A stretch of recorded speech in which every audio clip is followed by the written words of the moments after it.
మహిమను విడచి భువిపైకి దిగి వచ్చి కరుణతో నన్ను పిలచి సత్యమును బోధించి చీకటిని తొలగించి వెలుగుతో నింపితివి.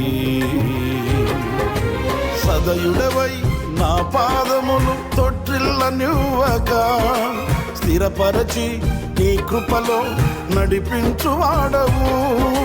సదయుడవై నా పాదములు తొట్టిల్లనివ్వగా స్థిరపరచి నీ కృపలో నడిపించువాడవు.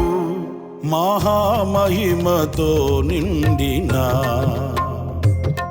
కృపా సత్య సంపూర్ణుడా